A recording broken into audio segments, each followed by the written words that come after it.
1절에서 11절의 말씀입니다. 창세기 37장 1절에서 11절의 말씀은 구약성경 56쪽에 있습니다. 이제 제가 말씀을 받들어 봉독하겠습니다. 야곱이 가나안 땅 곧 그의 아버지가 거류하던 땅에 거주하였으니 야곱의 족보는 이러하니라. 요셉이 17세의 소년으로서 그의 형들과 함께 양을 칠 때에 그의 아버지의 아내들 비라와 실바의 아들들과 더불어 함께 있었더니 그가 그들의 잘못을 아버지에게 말하더라. 요셉은 노년에 얻은 아들이므로 이스라엘이 여러 아들들보다 그를 더 사랑하므로 그를 위하여 채색 옷을 지었더니 그의 형들이 아버지가 형들보다 그를 더 사랑함을 보고 그를 미워하여 그에게 편안하게 말할 수 없었더라. 요셉이 꿈을 꾸고 자기 형들에게 말하매 그들이 그를 더욱 미워하였더라. 요셉이 그들에게 이르되 청하건대 내가 꾼 꿈을 들으시오. 우리가 밭에서 곡식단을 묶더니 내 단은 일어서고 당신들의 단은 내 단을 둘러서서 절하더이다. 그의 형들이 그에게 이르되 내가 참으로 우리의 왕이 되겠느냐, 참으로 우리를 다스리게 되겠느냐 하고 그의 꿈과 그의 말로 말미암아 그를 더욱 미워하더니 요셉이 다시 꿈을 꾸고 그의 형들에게 말하여 이르되 내가 또 꿈을 꾼즉 해와 달과 열한 별이 내게 절하더이다 하니라. 그가 그의 꿈을 아버지와 형들에게 말하매 아버지가 그를 꾸짖고 그에게 이르되 내가 꾼 꿈이 무엇이냐? 나와 내 어머니와 내 형들이 참으로 가서 땅에 엎드려 내게 절하겠느냐? 그의 형들은 시기하되 그의 아버지는 그 말을 간직해 두었더라. 아멘. 이제 담임 목사님 나오셔서 꿈을 꾸는 교회라는 제목으로 말씀 전해 주시겠습니다.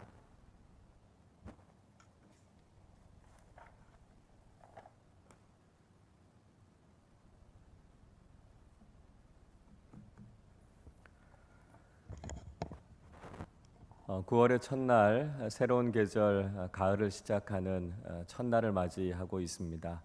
온라인을 통해서 월상 예배 드리고 있는 우리 아름다운 교회 모든 성도님들의 삶 속에, 또 가정 속에 하나님의 평안과 은총이 늘 함께 하시기를 주님의 이름으로 축원합니다. 코로나19 상황이 계속해서 길어지고 있습니다. 조금만 더 견디시라 이렇게 말씀드리기도 죄송할 만큼 참 힘겨운 상황들이 이어지고 있습니다. 게다가 지금의 상황은 교회 때문에라고 하는 조롱과 비난 앞에 서 있는 그런 상황이죠. 이럴 때 우리는 교회 때문에라고 하는 비난을 넘어서 교회 덕분에라고 하는 인정과 평가를 받을 수 있는 상황으로 나아가야 될 것입니다. 아마 여러 가지 생각이 있으실 것이고 여러 가지 의견들이 있으실 수 있습니다. 그러나 우리 교우들 가운데도 힘겨운 시간을 보내고 계신 분들이 너무나 많습니다. 우리 이웃들 고통당하고 있는 분들이 참 많습니다. 특별히 사랑하는 우리 자녀들 미래가 더욱더 불투명해져 가고 있고 힘들어져 가고 있습니다. 이럴 때일수록 우리가 그리스도인으로서 더 성숙하고 책임 있는 모습을 보이실 수 있기를 바라고요. 정말 교회가 이 시대 속에, 세상 속에 소망으로서의 역할을 잘 감당하실 수 있기를 주님의 이름으로 부탁드립니다. 9월을 시작하면서 우리가 오늘 창세기의 말씀 요셉의 이야기를 앞으로 계속 묵상해 가게 됩니다. 아마 요셉의 이야기 모르시는 분들이 없으실 겁니다. 자주 우리가 말씀을 함께 나누었으니까요. 그 내용들을 익히 잘 알고 계시리라고 생각이 됩니다. 요셉의 인생을 통해서 하나님께서 우리에게 들려주시는 진리가 무엇인가, 이 말씀들을 묵상하면서 다시 한번 깊이 새겨보실 수 있기를 바랍니다. 요셉에게는 친어머니 라헬을 포함해서 총 4명의 어머니가 있었죠. 배다른 형들도 10명이 있었습니다.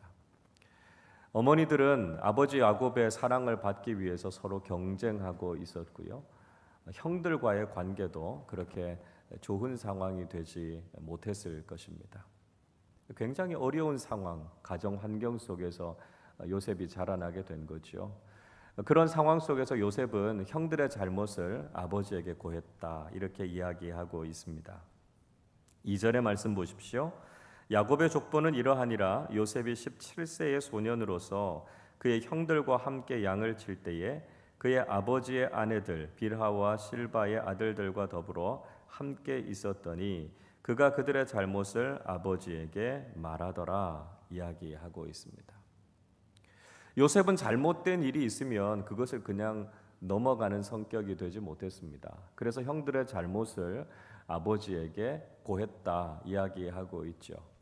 이 말씀을 우리가 오해해서 요셉이 고자질쟁이다 이렇게 생각하시면 안 됩니다. 왜냐하면 당시에 요셉의 나이가 17세였습니다. 형들은 요셉보다도 훨씬 나이가 많았겠죠. 그러니까 20세 이상의 성인들이었습니다.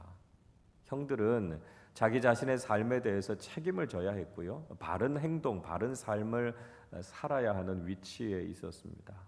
그럼에도 불구하고 형들은 잘못된 행동을 한 것이고요. 의롭고 강직한 성품을 가지고 있던 요셉이 그것을 아버지에게 말씀드렸다라고 하는 것이죠. 자, 그런 와중에 형제들 간의 갈등을 더 부추겼던 것은 야곱이 가지고 있었던 편애 때문이었습니다. 3절 말씀 이렇게 기록합니다. 요셉은 노년에 얻은 아들이므로 이스라엘이 여러 아들들보다 그를 더 사랑함으로 그를 위하여 채색 옷을 지었더니 이야기하고 있습니다. 야곱이 늦은 나이에 요셉을 낳았기 때문에 요셉을 특별히 더 사랑했습니다. 야곱이 몇 세쯤에 요셉을 낳았을까요? 나이를 한번 계산해 보면 야곱이 애굽에 내려가서 바로 왕 앞에 섰을 때의 나이가 130세였습니다. 그때가 요셉이 30세에 애굽의 총리가 되고 나서 9년이 지난 이후였으니까요. 계산해 보면 야곱이 요셉을 낳은 나이가 91세였습니다. 우리가 늦둥이를 낳으면 아무래도 마음이 더 가지 않습니까? 야곱이 요셉을 바라보는 마음이 그랬을 겁니다. 그렇지만 야곱이 티를 내지 말았어야 했는데요. 야곱이 요셉을 편애하는 마음을 티를 내도 너무 많이 티를 낸 것이죠. 그러니까 형들이 더욱 요셉을 미워하게 된 겁니다. 그러니까 요셉이 나타나면 형들은 쉬쉬하고 자기들끼리 눈치로 이야기하고 그래서 요셉은 형제들 사이에서 왕따의 상황 가운데 있었습니다. 요셉의 가정 환경 문제가 많았죠. 한계가 많은 상황 속에 있었습니다. 가정이라고 하는 곳이 정서적인 안정과 평안함을 주는 곳이 되어야 할 텐데 갈등과 다툼이 끊이지 않는 상황이 됐습니다. 순기능적인 상황 속에서 성장이 잘 이루어져야 했을 텐데요. 요셉의 가정은 역기능적인 가정이었고 그것 때문에 마음의 상처와 아픔이 참 많았던 가정이었습니다. 아마 요셉의 인생이 비뚤어져 갈 수도 있었겠죠. 이런 가정 환경 속에 있었던 사람은 자신의 삶이 잘못된 이유에 대해서 우리 가정 환경 탓이다 이렇게 이야기할 수도 있었을 것입니다. 자, 이런 환경과 상황 속에서 하나님께서 어떤 일들을 하고 계십니까? 하나님께서는 바로 이런 요셉에게 꿈을 주셨다 이렇게 말씀하고 있죠. 5절 말씀 보십시오.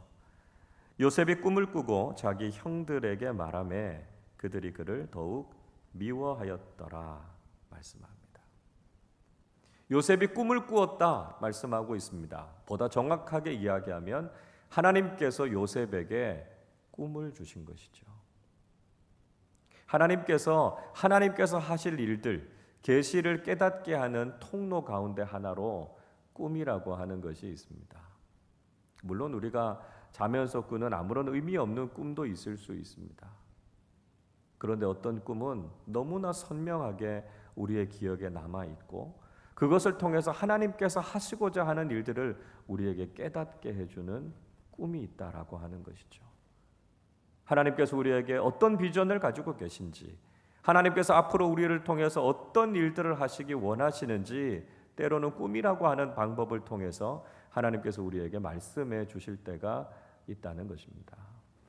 요셉의 가정 환경 결코 꿈꾸기 쉽지 않은 상황 속에 있었지만 하나님께서는 요셉에게 하나님께서 주시는 꿈을 허락해 주셨다는 것이죠. 우리 교회는 올해 창립 30주년을 맞이하고 있습니다. 30주년을 맞은 우리 교회가 하나님께서 우리에게 주신 비전이 무엇인지를 생각해 보고 있고요. 우리 교회의 미래의 청사진에 대해서 그려보려고 합니다. 물론 지금 꿈꾸기 참 어려운 때죠. 코로나19 상황이 계속 길어지고 있어서 그 끝을 알 수가 없습니다. 우리 교우들의 삶 속에도 어려움들이 참 많이 있고요.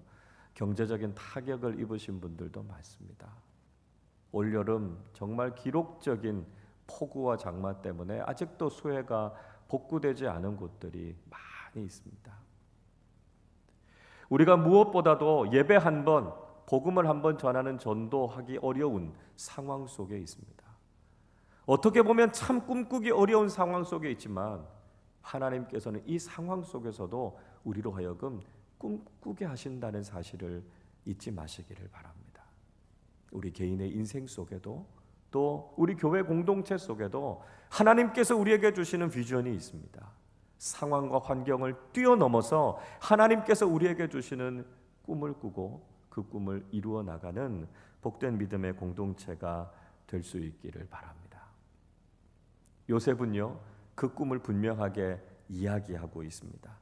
6절이 이렇게 말씀하지요.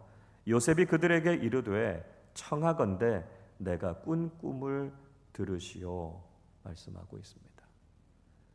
요셉은 자신의 꿈이 무엇인지를 분명히 이야기했습니다. 비전이라고 하는 것은 구체적으로 표현되어질 때, 선포될 때 그 비전이 이루어질 가능성이 더 많다는 것입니다. 지난 여름에 우리 중고등부 여름 수련회 때 아이들과 함께 비전 특강 시간을 가졌습니다. 그 시간을 통해서 우리 청소년들이 가지고 있는 사명 선언문이 뭔가 함께 써보는 시간을 가졌습니다. 그리고 2040년, 20년 후에 비전 선언문에 대해서도 함께 작성해 보는 시간을 가졌습니다. 좀 어설프기는 했지만 그래도 우리 자녀들이 구체적으로 미래에 대해서 깊은 생각을 갖고 있구나 하는 걸 알고 놀랐습니다. 하나님께서 우리를 부르신 부르심이 무엇인가, 나의 사명과 비전이 무엇인가 하는 걸 참 잘 썼더라고요. 그리고 그걸 발표하는 모습들을 보면서 정말 우리 자녀들의 꿈이 하나님 안에서 이루어지겠구나, 이런 기대하는 마음이 생겼습니다. 여러분, 비전이라고 하는 것은 표현되어져야 됩니다. 그것이 구체적으로 기록되어질 때 그것이 이루어질 가능성이 훨씬 더 커진다라고 하는 것이죠. 그래서 하나님께서 우리에게 주신 비전을 함께 공유하고 그것을 함께 선포하고 함께 꿈꿀 때 우리는 그 비전을 이루어 갈 수 있게 된다는 것입니다. 교회도 마찬가지죠. 교회를 통해서 주신 하나님의 꿈과 비전이 있습니다. 우리는 지난 주일에 미래기억위원회라고 하는 모임을 통해서 우리 교회의 미래에 대해서 함께 의논하는 시간을 가졌습니다. 물론 직접 만나지 못했고 화상을 통해서 회의했습니다. 우리 교회가 앞으로 나아가야 될 길이 어떤 길인지, 우리 교회를 통해서 하나님께서 이루시고자 하는 일들이 어떤 것인지 함께 이야기를 나누는 시간을 가졌습니다. 앞으로 교회 앞에 우리가 이 이야기들을 함께 나누는 시간들을 또 가지려고 합니다. 여러분, 하나님께서 주신 꿈은요, 우리가 구체적으로 표현하고 함께 공유해야 합니다. 그때 하나님께 주시는 꿈은 이루어지게 된다라고 하는 것이죠. 그래서 우리에게 주신 꿈을 우리가 함께 나누고 그 꿈을 선포하고 그 꿈을 향해서 힘있게 나아가는 우리 모두가 되실 수 있기를 바랍니다.